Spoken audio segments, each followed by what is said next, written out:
Bonjour, cette charmante voix vous informe que si cette vidéo vous procure du plaisir, vous pouvez cliquer sur le pouce bleu et vous abonner à la chaîne de Mew. Au revoir. Bonjour à tous les amis, j'espère que vous allez bien, ici c'est Mew. Et on se retrouve aujourd'hui pour du thread horreur. J'espère que vous êtes bien attachés à votre siège, ou votre cuvette de toilette, sait-on jamais. Car aujourd'hui je vous emmène en Argentine, dans la peau d'un enfant qui a échappé au pire et dont la presse a parlé en tant que fait divers extrêmement lugubre. Mais avant de plonger dans l'horreur, j'ai une annonce importante à faire, restez bien jusqu'à la fin de la vidéo. Et en attendant, n'hésitez pas de vous abonner et de liker la vidéo, comme ça vous ne raterez aucun contenu. Et surtout, moi ça me soutient. Allez, bienvenue dans l'histoire d'Ivan.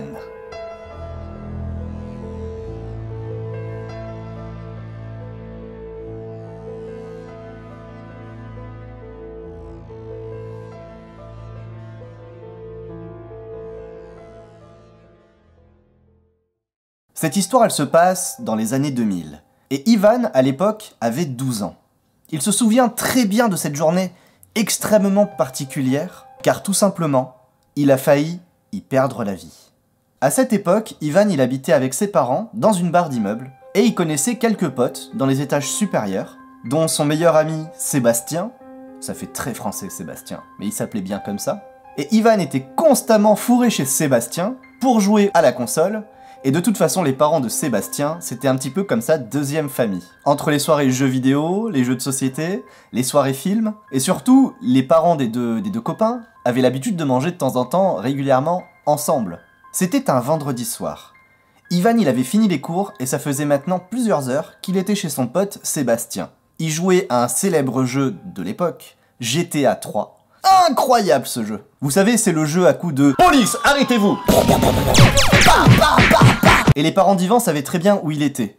Il avait comme consigne de rentrer au plus tard à 21 h chez ses parents, pour ne pas embêter la famille de Sébastien. Et même si les parents de Sébastien l'invitaient régulièrement à manger, passé les 21 h, c'était fini.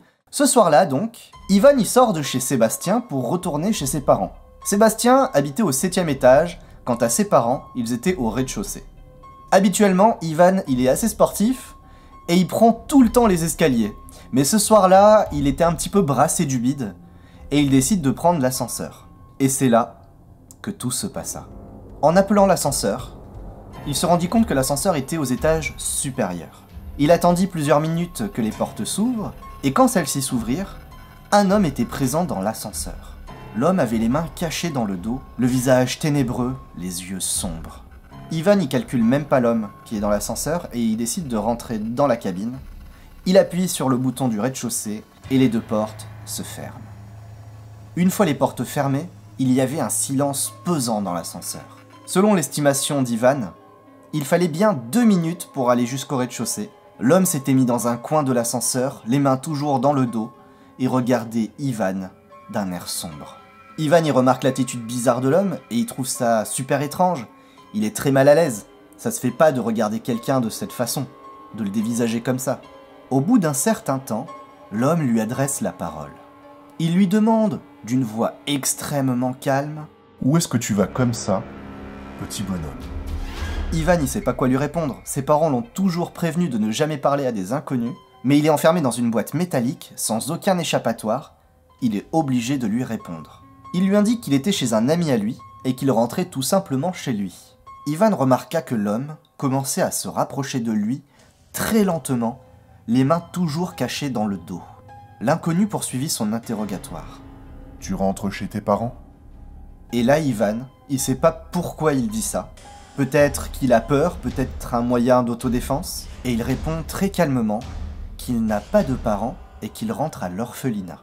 L'homme arrêta à ce moment précis d'avancer, le regardant d'un air curieux, en lui posant une ultime question. « Et à l'orphelinat, il vous laisse sortir jusqu'à 21 h ?» Encore une fois, Ivan y joue du pipeau. Il lui dit qu'il fait le mur, et que de toute façon, tout le monde s'en foutait de lui. Cette fois-ci, l'homme recula jusqu'à un bord de l'ascenseur, et laissa Ivan tranquille le reste du trajet, ne lui accordant plus la moindre attention. Mais ce n'était pas le cas d'Ivan. Il ne sait pas pourquoi il avait menti à ce moment précis, mais il se demandait pourquoi, derrière ce monsieur étrange, il voyait des petites gouttes tomber de son manteau. Arrivé au rez-de-chaussée, les portes de l'ascenseur s'ouvrirent et l'homme fit signe à Ivan de passer en premier. Ivan décampa rapidement dans les couloirs, faisant attention à ce que l'homme ne le suive pas, mais l'homme n'était pas à sa poursuite. Longeant les couloirs et s'enfonçant dans les entrailles de l'immeuble, il arriva jusqu'à la porte de ses parents, y rentra rapidement et raconta toute l'histoire aux adultes. Pour faire simple, au début il croit que Ivan, il leur raconte un énorme mytho, parce qu'il avait l'habitude de faire des blagues. Mais quand ses parents virent son teint blanchâtre, son père enfila sa veste et sortit de l'appartement de la famille. Il alla directement en direction de l'ascenseur pour essayer de comprendre ce qui s'était passé et qu'est-ce qui avait choqué son fils. Rappelez-vous ces petites gouttelettes qui perlaient le long du manteau de l'homme dans son dos. Une fois arrivé devant l'ascenseur, le père d'Ivan il appuie sur le bouton pour l'appeler et là l'ascenseur s'ouvre directement. Il n'y avait personne à l'intérieur. Mais par contre au sol, il remarqua une flaque rouge qui ressemblait à du sang. Le père d'Ivan y fait demi-tour, il court jusqu'à chez lui, ouvre la porte et la referme brusquement derrière lui. Il se jette sur le téléphone fixe de l'appartement et appelle la police. Les policiers arrivèrent 15 minutes après sur les lieux et se firent accompagner par le père d'Ivan à l'ascenseur. Ils constatèrent que la flaque au sol, en effet, était bien une flaque de sang. Et le père d'Ivan amena les policiers jusqu'à son fils pour que celui-ci leur raconte ce qu'il s'était passé. Mais que s'était-il passé? Cet homme, dans l'ascenseur, qui avait posé quelques questions à Ivan, avait commis un meurtre. Un meurtre effroyable, au 9e étage de cet immeuble. Grâce au témoignage d'Ivan, dressant le portrait robot de l'homme, et à l'incroyable rapidité du père et de la police, l'homme fut appréhendé seulement quelques jours après. Qui était-il? L'enquête policière releva que l'homme avait assassiné son ex-femme ainsi que son compagnon actuel et sa belle-fille, car il voulait se venger de sa belle-femme, car selon lui, il était sous l'emprise des stupéfiants et n'avait pas pu se contrôler. Malheureusement, la police ne l'avait pas intercepté assez vite. L'homme avait poignardé plusieurs passants dans la rue en rentrant chez lui, dont 2 autres enfants. Mais alors, pourquoi avait-il laissé Ivan en vie dans l'ascenseur, en lui posant des questions?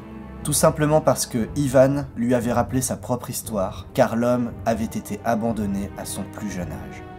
Encore maintenant, cette histoire lugubre a laissé des séquelles indélébiles sur Ivan, qui nous a conté son histoire et qui nous a fait bien frissonner. Voilà pour l'histoire de la semaine, j'espère qu'elle vous a plu. Et maintenant, cette fameuse annonce. La semaine prochaine, je vais visiter un endroit qui pourrait nous donner des frissons. Je peux vous dire que tout va changer. Merci à tous d'avoir regardé cette vidéo, n'oubliez pas de vous abonner et de liker, et en attendant la semaine prochaine, je vous fais des bisous, prenez soin de vous, et je vous dis ciao.